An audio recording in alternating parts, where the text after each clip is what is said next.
The Kyrie Irving situation keeps getting more interesting as time goes on. I'm just going to read some quotes right now from Joe Tsai, what he said the other day. So here's the first quote.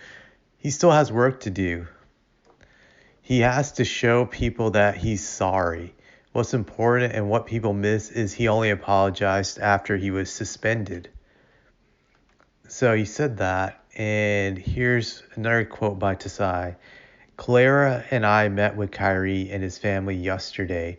We spent quality time to understand each other, and it's clear to me that Kyrie does not have any beliefs of hate towards Jewish people or any group.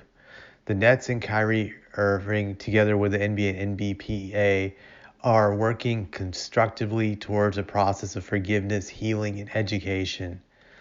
So it is interesting that he still has to do more when Adam Silver a few days ago gave the vibe that this is going to be over with just by his comments when he said that Kyrie's not anti-Semitic and they met with him and they had a productive meeting.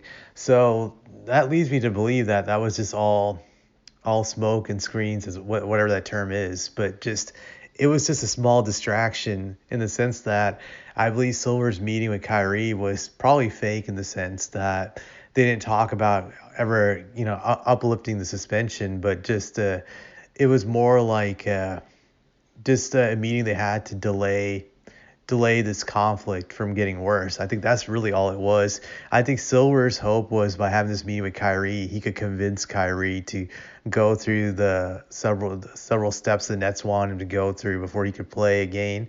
I think that was really what he was trying to sell him on, maybe, or maybe he didn't even sell him on that. They just had a meeting and it was just to distract the public from this getting out of hand. That's what I believe it really was. I know Jaylen Brown actually spoke out against this now today. Keep in mind, Jaylen Brown has a high position on the NBA Players Union. I believe he's the vice president. So here's what Jaylen Brown said about this. I've been talking to Kyrie. I've talked to Adam. I talked to Tamika. I've talked to pretty much everybody about the situation. But I'm expecting the NBPA to appeal the suspension from Brooklyn, the terms, etc., that went into his return, the terms for his return, they seem like a lot. And a lot of players expressed discomfort from the terms. So he also said he finds Joe Tsai's comments alarming. So, which leads me to believe that this was not part of the deal, that I'm sure he was notified with all the other top union reps that things are moving along smoothly, and I don't think they were ever told that Kyrie still had to meet these requirements the Nets had set forward.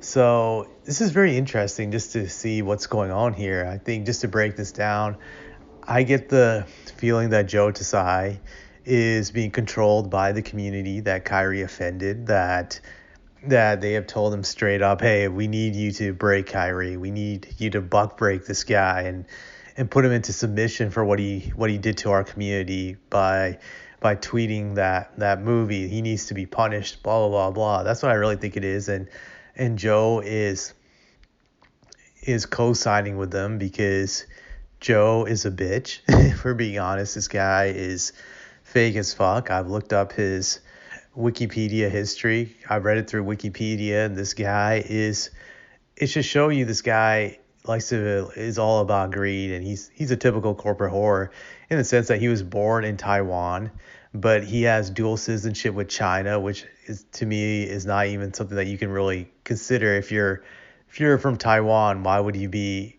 a dual citizen with China?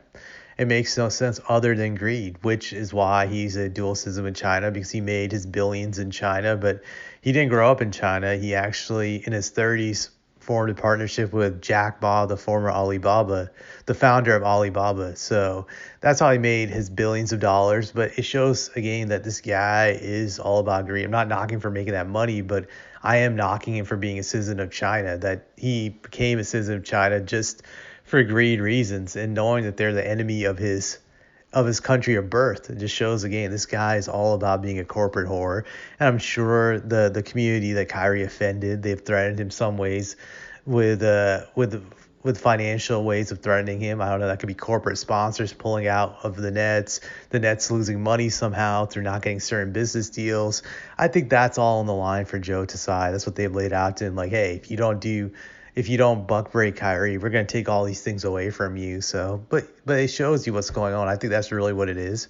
I think Silver is also part of this community. Granted, he is of this community. That's his faith, but I also believe he's behind this shit too. Because again, if he wanted to, Silver could stop these requirements. I definitely believe that for sure. So it's really interesting situation because last week it just shows that they were just trying to delay it and they were hoping that Kyrie will play ball with them. It'll be interesting now to see if Kyrie will play ball with them or if he continues to rebel against them. Because if he continues to rebel, then they're pretty much going to make Kyrie into a martyr, which I detailed in my previous video that you don't want to go this route. You want to play the long game with Kyrie, that Kyrie is an idiot. Uh, he's gonna eventually lay his own traps to take him down. He's gonna self-destruct. People like that always do. He's mentally unstable. There's no reason to keep poking him. Just you actually have more to lose by fighting with Kyrie than Kyrie does with you. That's what they don't really realize. From a PR standpoint, the league can get embarrassed in this situation. They're risking, like I said earlier, making Kyrie into a Colin Kaepernick figure, an actual bigger Colin Kaepernick figure because he's a star unlike Colin. I would say one thing that is evident of Kyrie's support is you see fake people like LeBron who were originally speaking out against him, and now they have just pivoted and now they're all for him. The reason why LeBron's all for him now is because he was bashed by the black community for going after Kyrie for being a sellout.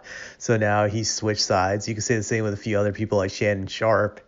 And you see it now with Shaq, what's going on. I've laughed at Shaq getting clowned online. The people are coming for Shaq, the black community, because they feel Shaq turned against Kyrie by calling him an idiot and just Shaq's a sellout. So that shows you how much influence Kyrie's having right now. So the league is just dumb for playing with fire due to this community being offended. Just again, let Kyrie choke himself or just let him lay that rope out. As they say, I'm trying to think of that old phrase. You know what I'm talking about. This the rope around the neck. Just let him do that by himself. He'll eventually screw himself over. He's a self-destructive person, but you could tell that this is going to probably get uglier. I don't think Kyrie will submit all I can say is that I do find this entertaining. Just it's going to be a great case study years from now on how to screw up PR relations. I definitely believe so. So it's definitely a shit show, and I'm just here to observe it. To be honest, I'm on nobody's side. I'm not on Kyrie's side or the community offended. I think both entities are toxic when you get into the nitty gritty about them.